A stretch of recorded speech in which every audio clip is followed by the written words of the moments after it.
Good morning, Paul. Good morning, Ajahn. So thank you again for this opportunity. Today is Thursday the 29th of April 2021. And today the question someone has conveyed is, how does one distinguish between listening to the heart, following intuition, and trusting awareness? Because following the heart does not always necessarily lead to beneficial results. Following one's intuition can also sometimes lead to doubt, but trusting the awareness seems to systematically bring us to the right spot and see things clearly. But how does one distinguish between these? Well, in the first place, these are just words, concepts created by human beings, and they're pointed, like the intellect is usually associated with the brain, with the discriminating faculties of language, which is always, very dualistic and, right and wrong, good and bad, true and false. Everything has positive as its negative, and that is, how we tend to judge ourselves and judge the world. So then intuition, as I use the word, is like intuitive awareness, you can say. I use it synonymously with awareness. It's the ability to be here and now, just being here and now without, judgmental, without judging the situation. So it's just pure conscious awareness, conscious intuition, that where you're open to the moment. It's like this, it's not judging, it's not saying this moment is pleasant or unpleasant, right or wrong. It's like this. And then following the heart is very poetic. But as you pointed out, it doesn't always have a good result. And I remember when I was a graduate student in Berkeley, the people would quote the prophet, Kahlil Gibran's treatise called The Prophet, and justify all kinds of behavior, just follow your heart, and where reason tends to, makes it's more on the feeling level. So in 12.Dhamma, feeling is impermanent and not self. So Vedana, Sukha Vedana, Dukkha Vedana, Dukkha Matsukha Vedana, whether it's, physical pleasure or pain, or mental. These are emotions, are sankharas, and they're not personal. They seem personal. So, we have certain tendencies we inherit through our genes, through our parents, and through our, the conditioning we receive through the family we're born into, the society that we identify with, the religion that we've been conditioned with, the culture, so, our sense of what's right and wrong, what's appropriate, inappropriate, acceptable or unacceptable is very much, the intellect passing judgment. This is unacceptable, is a judgment, isn't it, about the here and now, or is it totally acceptable or partially acceptable? We have to use the words acceptable and its positive and neutral and negative potentials.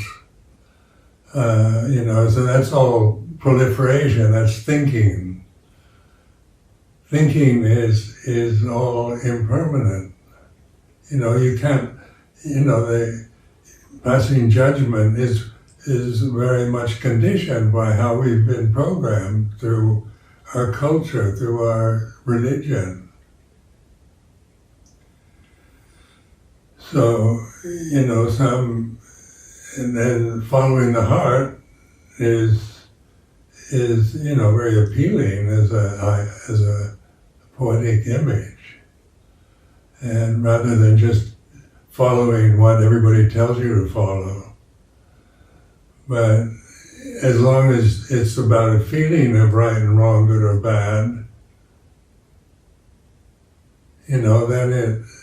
then it's no longer awareness. It's more or less following some judgment you've made about the situation.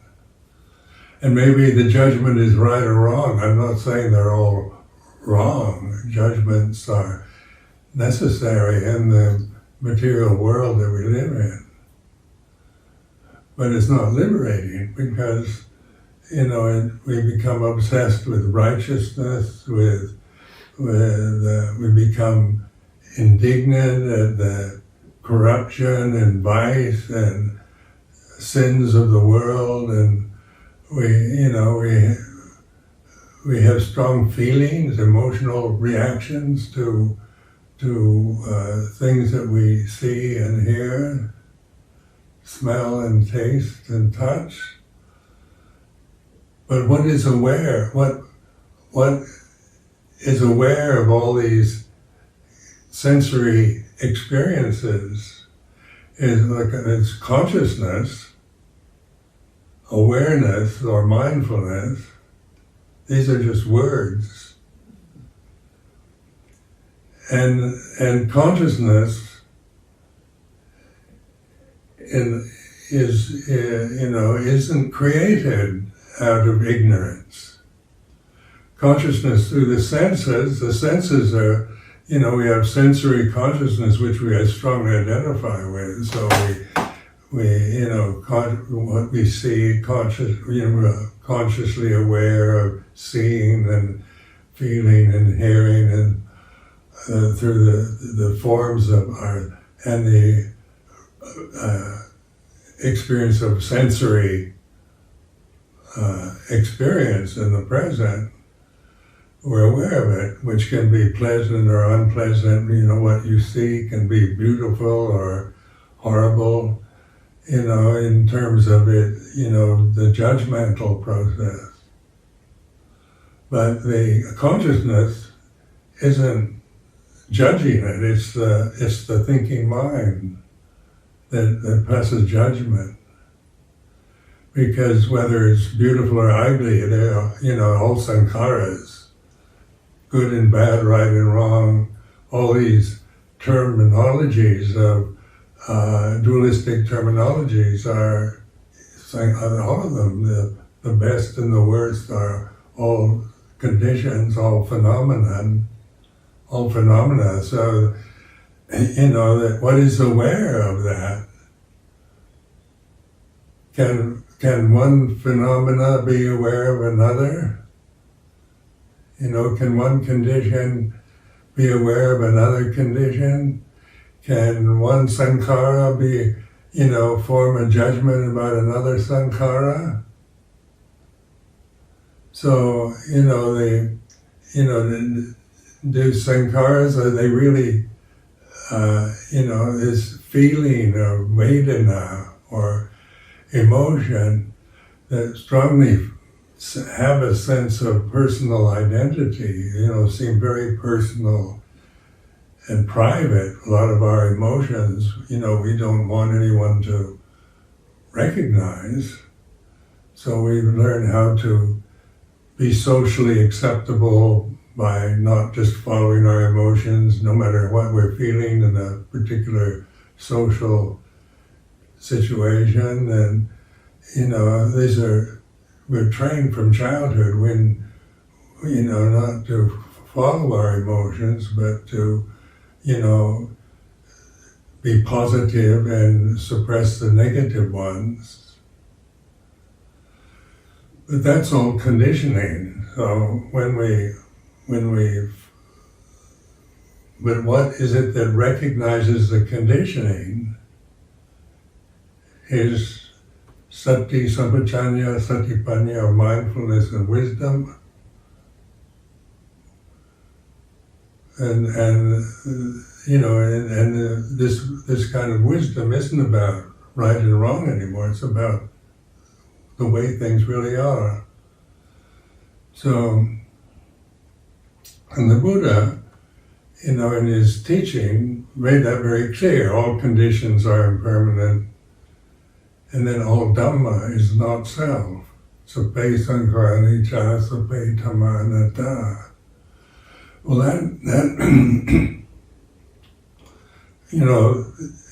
all sankharas, all conditions, all phenomena is not personal, has no personal reality. It's very impersonal, it's transient. And grasping what is transient out of ignorance of it, we become what we grasp. So, that's the cause of suffering, grasping desires. And so desire is a sankhara, is a phenomenon that can be witnessed, can be observed, not judged. Is desire good? It can be good desire for the welfare of all sentient beings, or desire to destroy the whole world, evil desire or good desire. But in terms of bhavana or meditation, we're looking at desire not in terms of right and wrong, but in terms of anicca, impermanence, dukkha, unsatisfactory, and anatta, not self. So awareness, all the senses are in consciousness. So all the 7 billion inhabitants of planet Earth at this time, and all creation, including the planet Earth, the sun and moon, stars, the universe, everything from the vast macrocosmic perception to the microcosms of just atoms and neutrons and things like that. Whether it's macro or micro, it's all phenomena arising and ceasing. So, the macrocosm can't,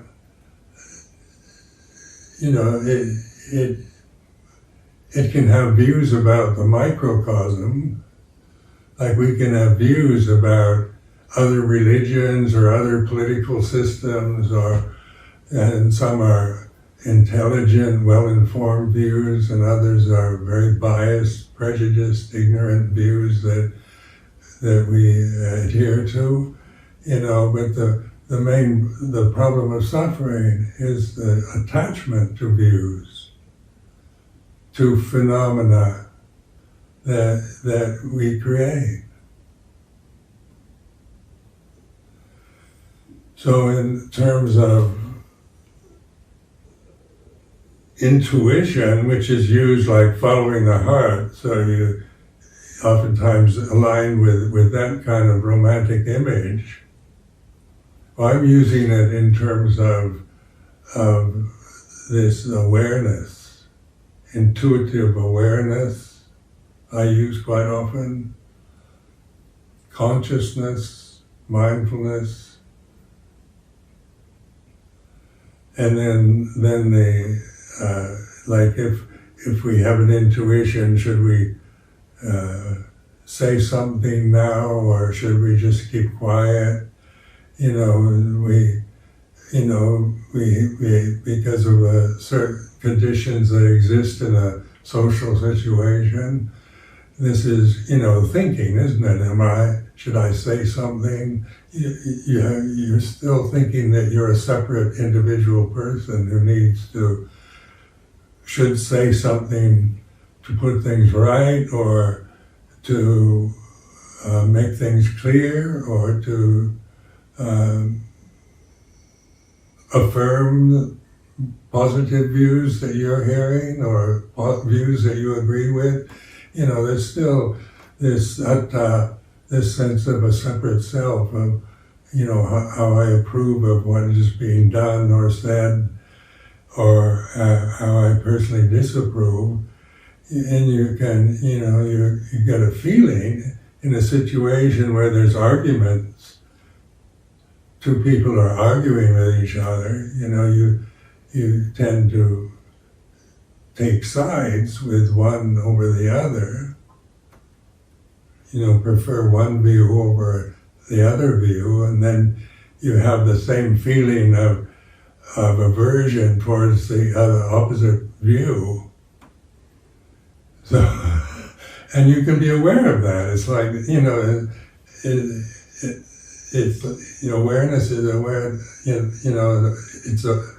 It's being aware of the way it is, but it's not judging it. So even if you disagree with someone in an argument, or you're listening to two other people argue about something, and you agree with one and disagree with the other, there's awareness of that. It's like this, rather than the other one's all wrong and he's stupid and doesn't know what he's talking about. We might feel like that or think like that, but those are all creations of the mind too. They're sankhars, they're phenomenon that arise and cease.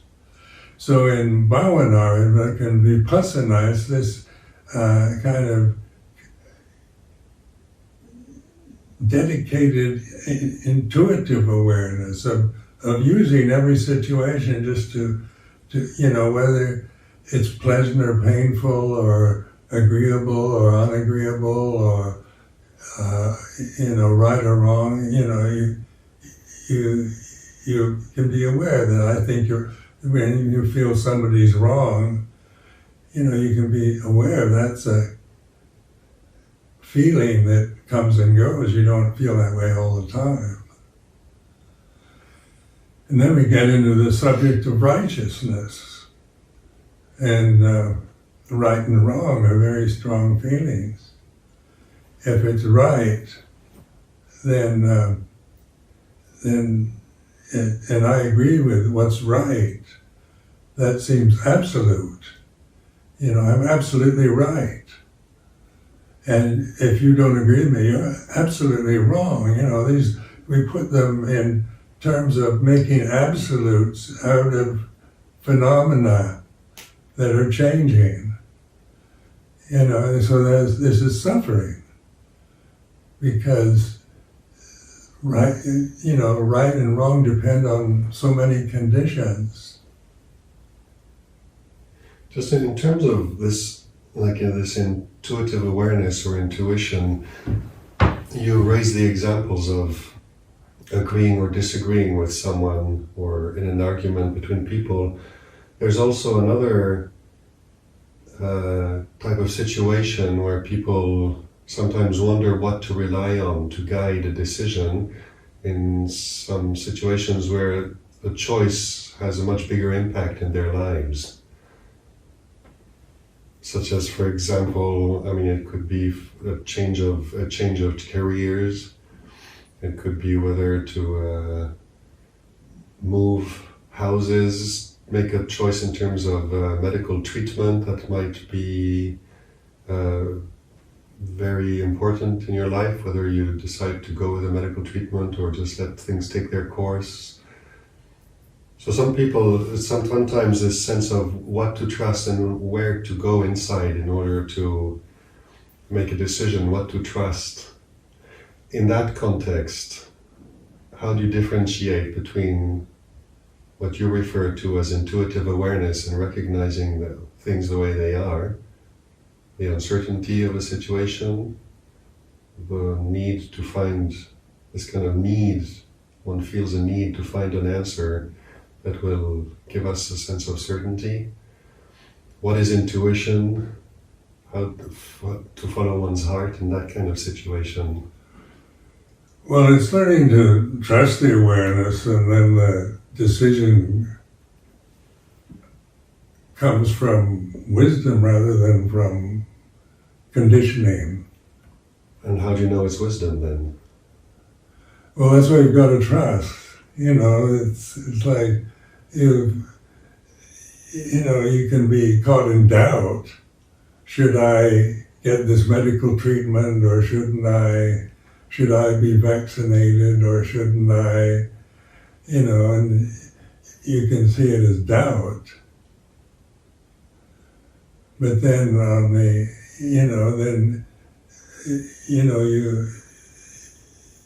if you just open to doubt and not just try to arbitrarily make a decision one way or the other, oftentimes the answer becomes quite obvious what to do.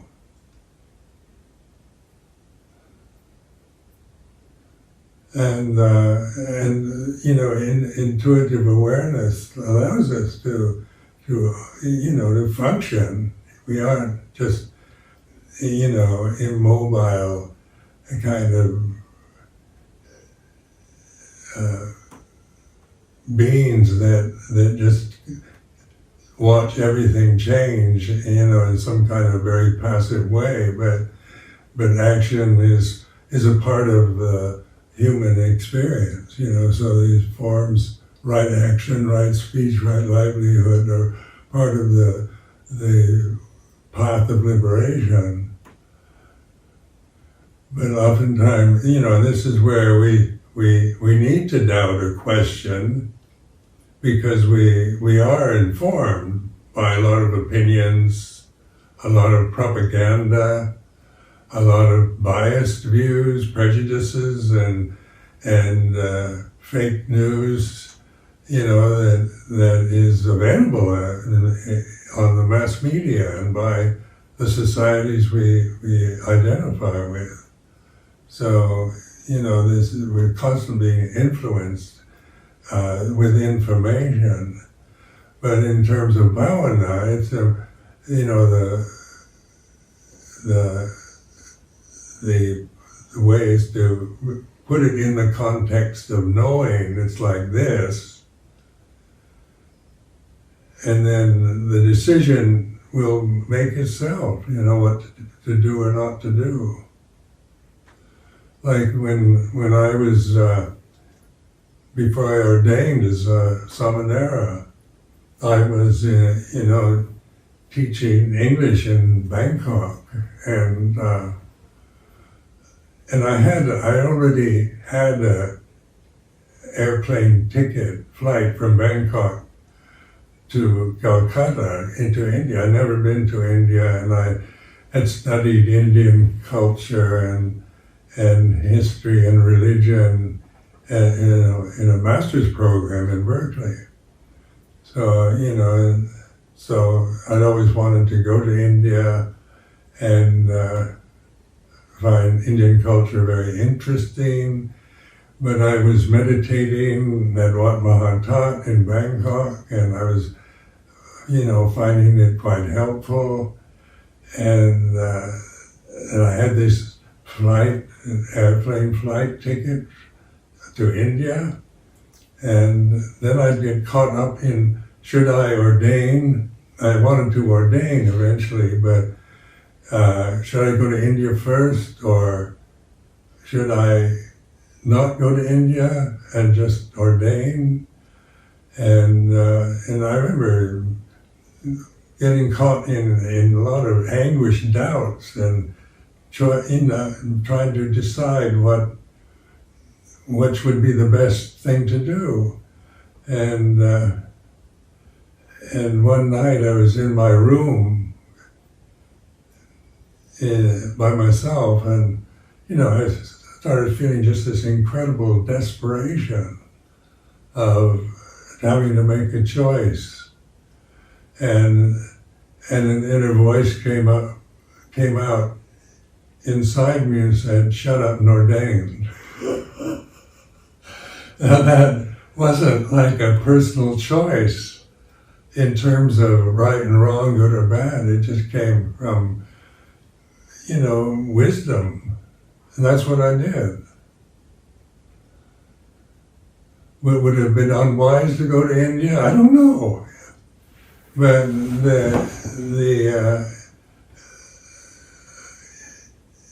I might have been distracted there. Who knows what would happen where I would have ended up. But in terms of insight, in terms of what to do, I trusted that, because it wasn't just an intellectual should I or shouldn't I. It was quite rude, told me to shut up and just do it rather than spend my time trying to figure out whether I should or shouldn't.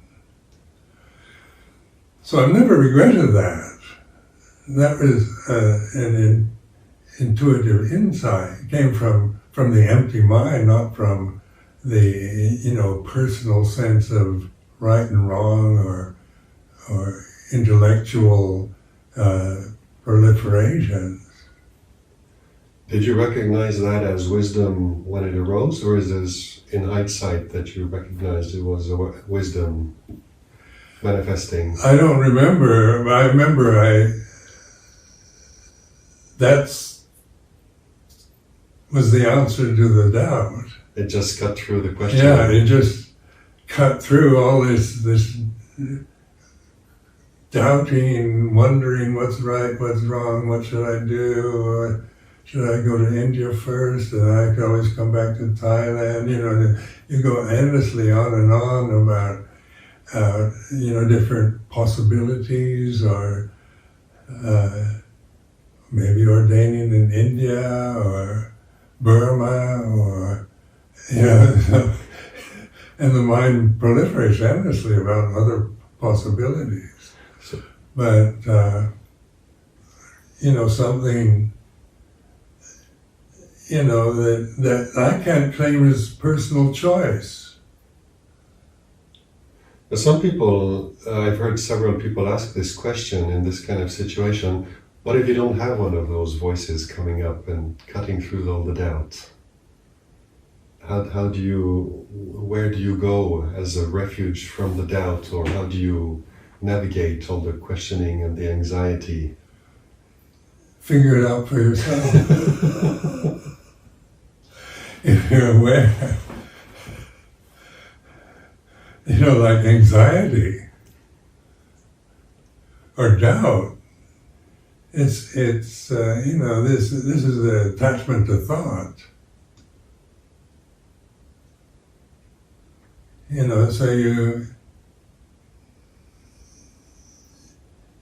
it's Vichikicha, the third fetter. That, blind attachment to thought always creates, in the future is very, one's very anxious about the future. When you think about the future, the predictions, for the future are so dire now with climate change and political turmoil and technology, and space flights, and then what will happen to the planet in 2050, and the future, predictions. You see videos on YouTube about, predicting the future.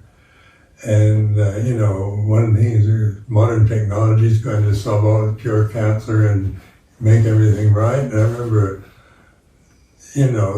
back in the 1950s, and when I was a youth, I thought by this time, by 2021, they'd have found a cure for cancer. I could get a vaccination or a shot, and cancer is cured, or you can get cancer treatments that prevent anyone, when you're born, you get a vaccination, and that will stop any effort of possibility of having cancer in the future. I mean, these are scenarios, dream scenarios, hopes and desires, and it's a bit disappointing after the 1950s. This is 2021.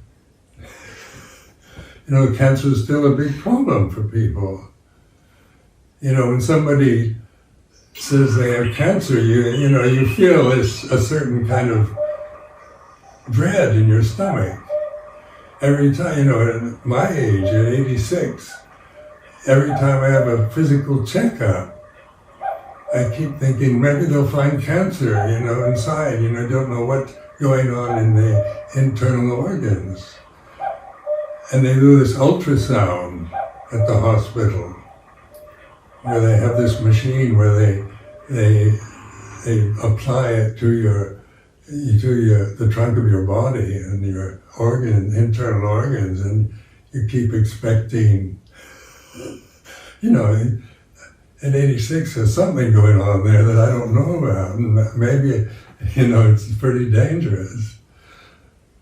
But so far, they've never found anything. But when I think about it, about the future, what is the future for somebody 86? Is, death is the most prominent perception of the future. The physical death of this body. And then what happens when you die? People ask me, what when you die, what happens? And I don't know, because I haven't died yet in terms of physical death. But in terms of mindfulness, I'm aware not knowing is like this. And that leaves this wide open space to let things in, that where insight can operate in terms of action and speech.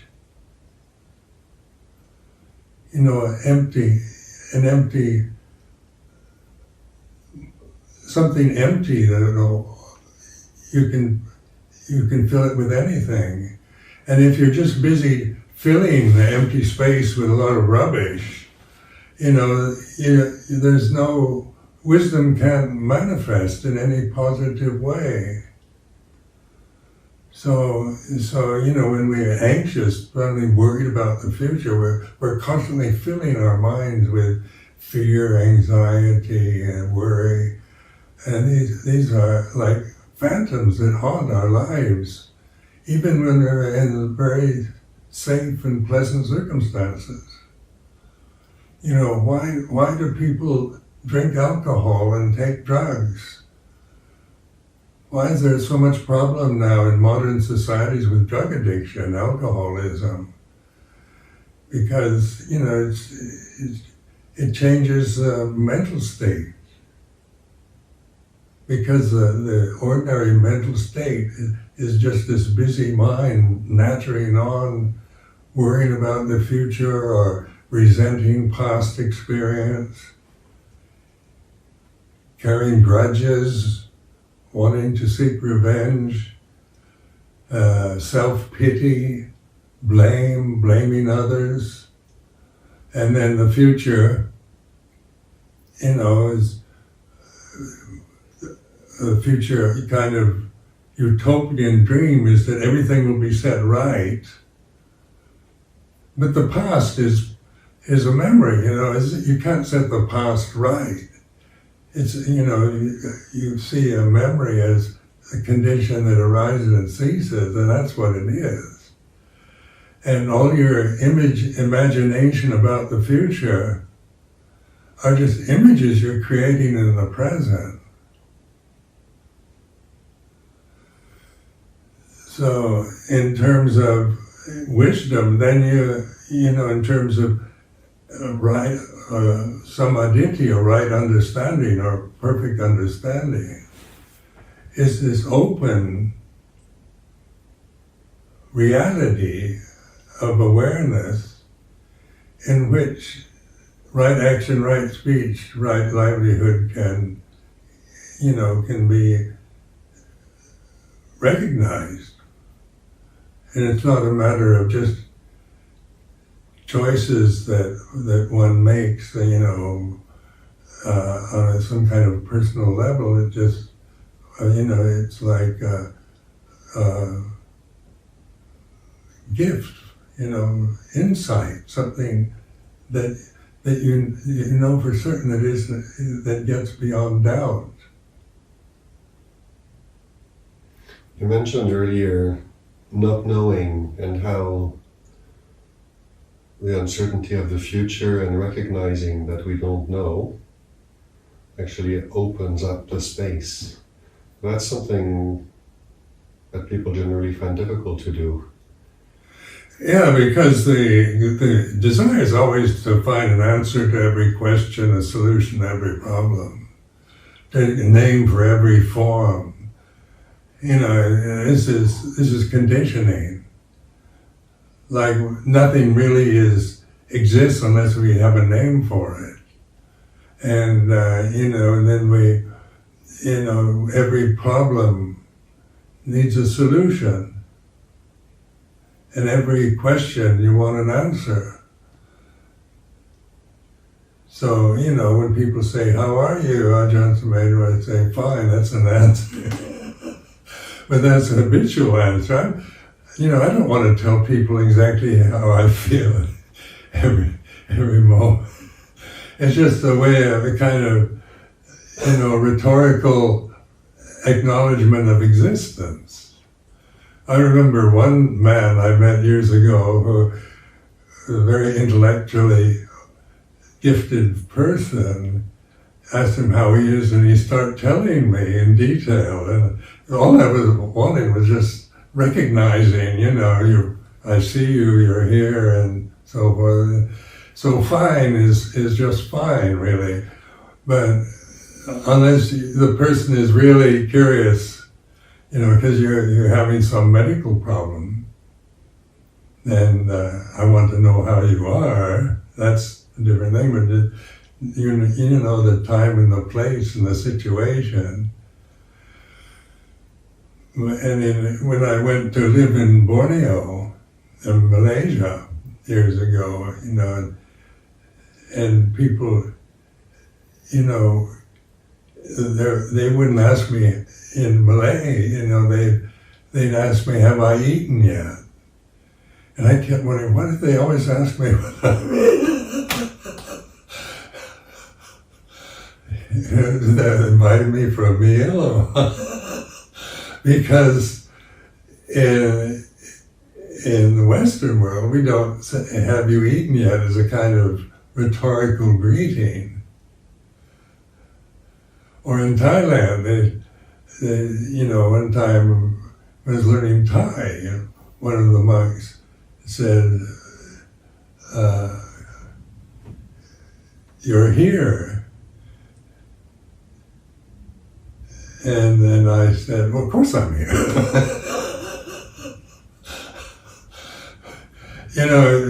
Reacting in a way that is culturally conditioned.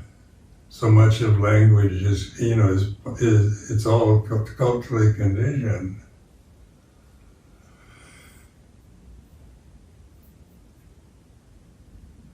So it's it's like mindfulness is knowing time and place.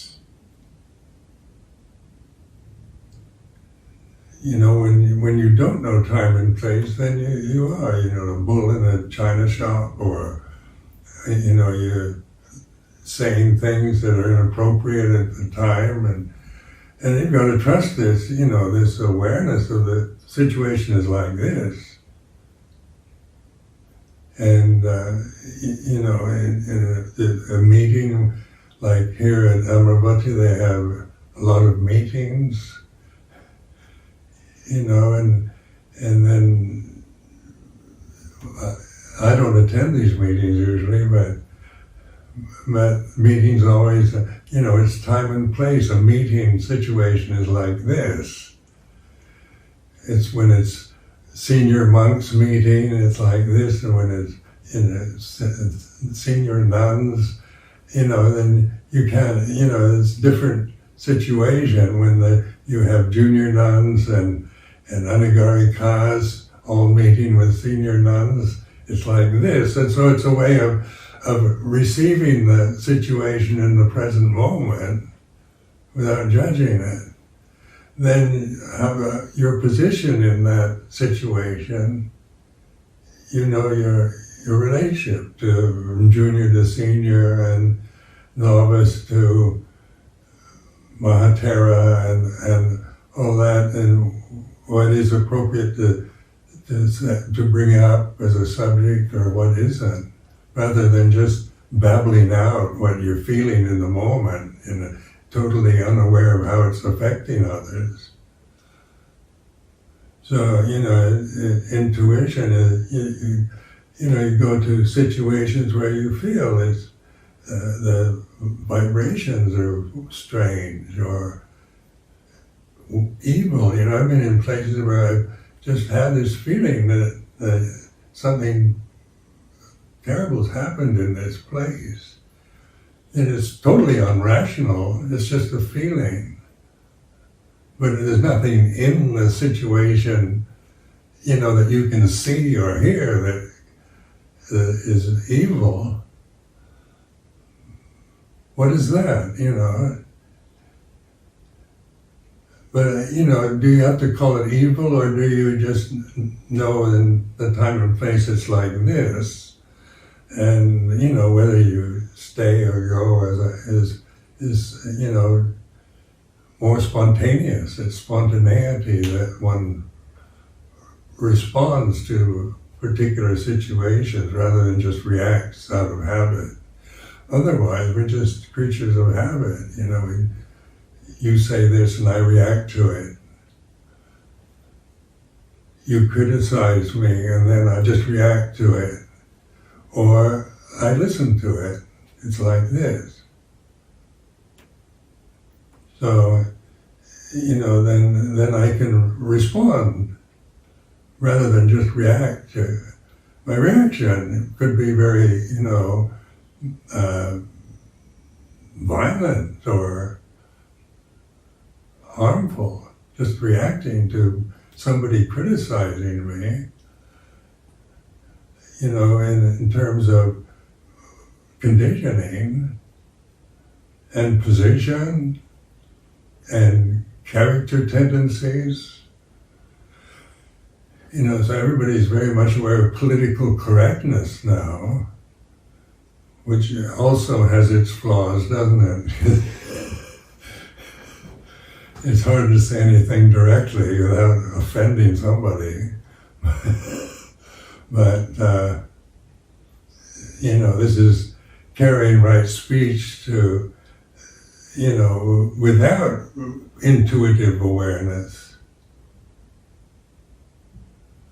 Sometimes, you just feel that there's nothing to say, or your criticisms wouldn't be appropriate at this time, even though they're valid. So in relationship to other people, you've got to open to them in this open way, not just react to them or come from some bias because you've heard other people's criticisms of this person. because that affects how we react to people, like gossip and criticizing others and so forth. If you aren't aware of how it affects you, you tend to react to it. So it's not spontaneity; it's just reactivity.